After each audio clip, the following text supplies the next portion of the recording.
Patrick Fabre, bonjour. Bonjour Jean-Pierre Lavoignat. On va pas faire semblant de pas se connaître et d'être... Mais on va se vous voyer. Non, c'est pas possible. Je vous connais depuis que vous étiez en culotte courte. C'est ça. Donc je vais vous tutoyer, je crois. On va faire ça. On fait ça? On fait ça. Bon, alors bonjour Patrick. Salut Jean-Pierre. Tu as donc réalisé un documentaire qui s'appelle Cinéma au féminin pluriel, avec une parenthèse et deux LES. Voilà. Qui s'interroge sur la place des femmes dans le cinéma. Ce documentaire a été réalisé pour Canal+. Il est présenté ici dans le cadre de Canal+ fait son cinéma. On pourra le voir cet après-midi à 14h30 au CGR. Et j'encourage vraiment tout le monde à y aller. C'est pas juste un spécial copinage, puisqu'on a beaucoup travaillé ensemble et on continue ici. Mais c'est vraiment un documentaire magnifique qui est à la fois très documenté, très informé, très informatif et en même temps très intimiste et chaleureux. Il y a un mélange des tons qui fonctionne très bien. Qu'est-ce qui t'a poussé, j'allais te vous voyez, qu'est-ce qui t'a poussé à t'intéresser à ce sujet? Alors d'abord, c'est une sorte de commande de Canal+, avec qui j'avais déjà travaillé sur un documentaire qui s'intitulait Un César nommé Espoir, qui était consacré au César du meilleur espoir. Et Canal+ cherche souvent à faire des documentaires autour des films qu'ils programment. Et là, ils avaient, en février, ils savaient qu'ils allaient avoir 4 films réalisés par des femmes. Et donc, ils cherchaient une idée de documentaire pour célébrer ça. Alors, l'idée au départ, c'était peut-être plutôt de partir sur les jeunes talents qui venaient d'éclore, et comme Denise Gemze-Arguven, ou la réalisatrice de Grave, ou la réalisatrice de Revenge, Coralie Farja. Et moi, je me suis dit quand même qu'il venait de se passer un truc qui était assez énorme, qui était l'affaire Weinstein, et que du coup, il fallait peut-être faire un état des lieux, essayer de parler un peu de la place des femmes dans le cinéma et comment ça se passait. Et puis il y avait eu la fameuse montée des marches à Cannes. Tout ça, c'était juste avant. Et puis il y avait quand même un précédent qui était les 2 documentaires de Julie Gaillet, et que j'ai regardé. Je me suis dit, ouais, c'est compliqué de repasser derrière elle. Elle a quand même fait ça super bien. Le sujet était vraiment bien évoqué, bien traité. Et puis il y a eu la montée des marches dont tu parles, la fameuse montée des marches des 82, qui a été initiée par le collectif 50-50. Alors 82, il faut dire pourquoi c'est 82. Parce que 82, c'était le nombre à l'époque de femmes qui ont été sélectionnées...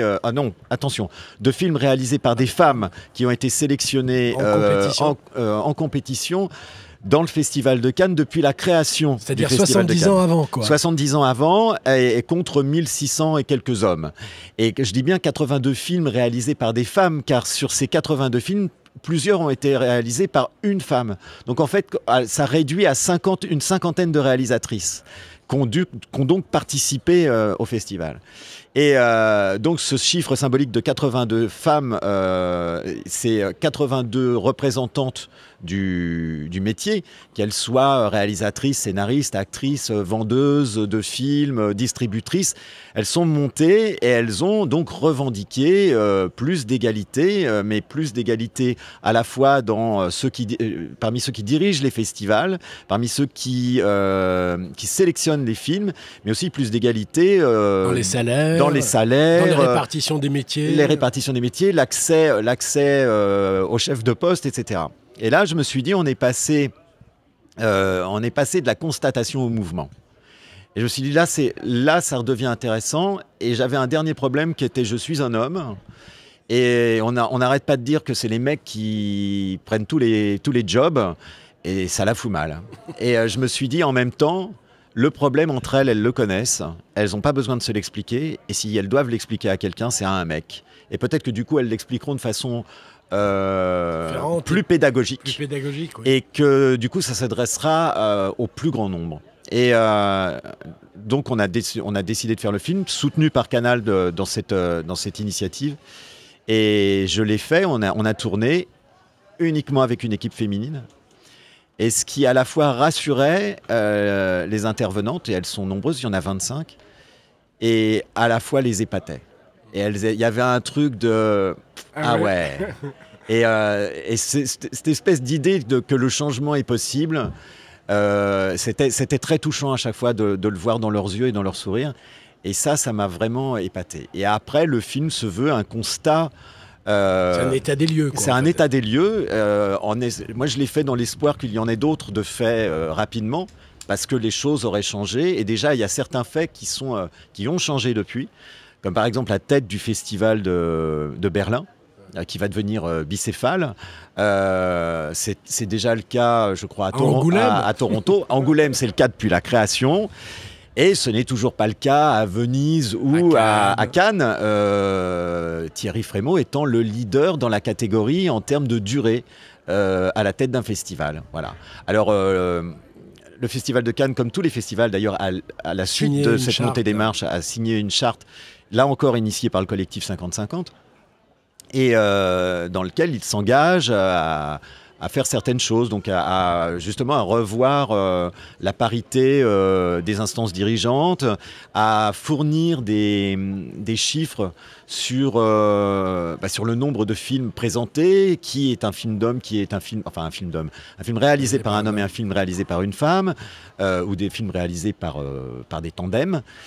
Et puis à revoir aussi qui choisit les films. Alors ça peut paraître bizarre, mais ça ne l'est pas du tout. C'est-à-dire qu'il y a ce qu'on appelle le male gaze, c'est-à-dire que le regard masculin qui façonne notre façon de voir des films. C'est-à-dire qu'à force que ce ne soit que des mecs qui choisissent des films, on voit que des films de mecs. En tout cas que des films perçus par des mecs. Et qu'on voit bien ici à Angoulême qu'il y a des variations de sensibilité, parce que c'est dû au fait que c'est Dominique et Marie-France qui choisissent. Et ça fait la différence. Et donc chacun s'octroie...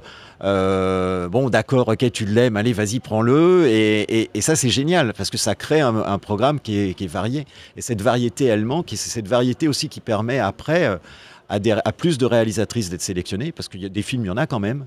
Mais souvent, ils sont laissés de côté, et c'est dommage, parce qu'il y a des films de grande qualité. Moi, je sais que j'ai eu on voit bien dans la compétition, il y a des films, par exemple, Papicha. Il y a pas mal de films réalisés par des femmes et qui sont... Il y a beaucoup de films réalisés par des femmes cette année à Angoulême. Mais il y a aussi, mais en revanche, à Cannes, à Venise, enfin, ça rame, quoi. Et il faut une vraie volonté, politique de la part des organisateurs pour que les choses changent. Et parce que la qualité des films, elle est là. Moi, je me souviens d'avoir présenté, là, en tant que directeur de festival à Saint-Jean-de-Luz. La direction est bicéphale à Saint-Jean-de-Luz ? Non, parce que le festival est beaucoup trop petit pour ça et n'a pas les moyens d'avoir deux personnes. Quoi. C'est aussi simple que ça. Je pense qu'à Saint-Jean-de-Luz, on a montré notre bonne volonté. Enfin, l'année dernière, on a fait ce que la réalisatrice de la leçon de piano, pardon, son nom m'échappe, mais tu vas m'aider. Jane Campion avait proposé, c'est ce qu'on voit dans le nouveau documentaire de Julie Gaillet, Filmmakers, qui est lui aussi présenté dans la catégorie Canal+ fait son cinéma. Jane Campion avait proposé à Thierry Frémaux un jury uniquement féminin. Il n'en a pas voulu. L'année dernière, à Saint-Jean-de-Luz, on a eu un jury uniquement féminin, présidé par Corinne Maziero, pour dire tout simplement, si on veut, on peut. Voilà. Juste une dernière question. Je suis très bavard. Sur ton documentaire, oui, beaucoup, mais ça, je le sais. C'est sans doute une des dernières, sinon la dernière interview d'Agnès Varda. Oui. Tu en gardes quel souvenir ? À la fois un souvenir très touchant parce que je la savais malade, parce qu'on m'a appris juste avant l'interview que là elle était mourante. C'était une question de semaines, quoi. De temps, oui, voilà.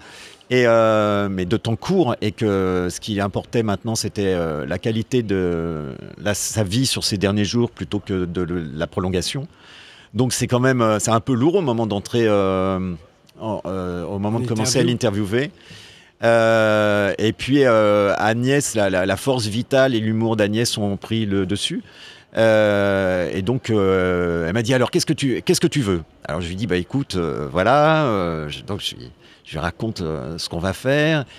Et je lui dis, et voilà, et tu comprends, comme c'est un mouvement, j'ai voulu qu'il y ait beaucoup de femmes dedans, et donc il y aura 25 intervenantes. Elle me dit, ça a 52 minutes. Je dis oui. Elle me fait, alors on va faire moins l'interview. Et donc on est parti faire l'interview dans une pièce dans laquelle il y a toutes ces photos sont rangées, tous ces tirages, etc.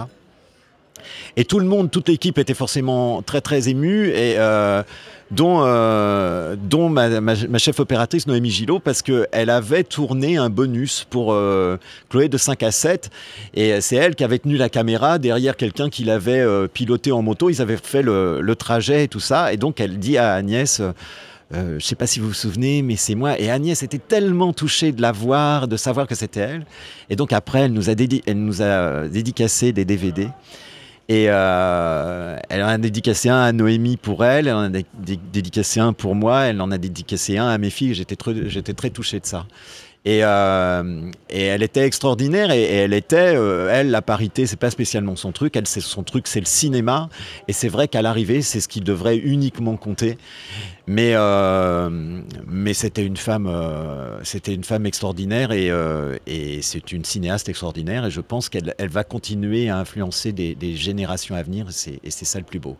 Et donc, pour revoir Agnès Varda et une vingtaine d'autres cinéastes et productrices, ne manquez pas la projection cet après-midi à 14h30 au CGR de Cinéma au féminin pluriel. Patrick, merci beaucoup. Merci, maintenant, tu es libre et tu peux me laisser l'antenne. Je vais faire ça, mais je la reprendrai demain. Mais bien sûr.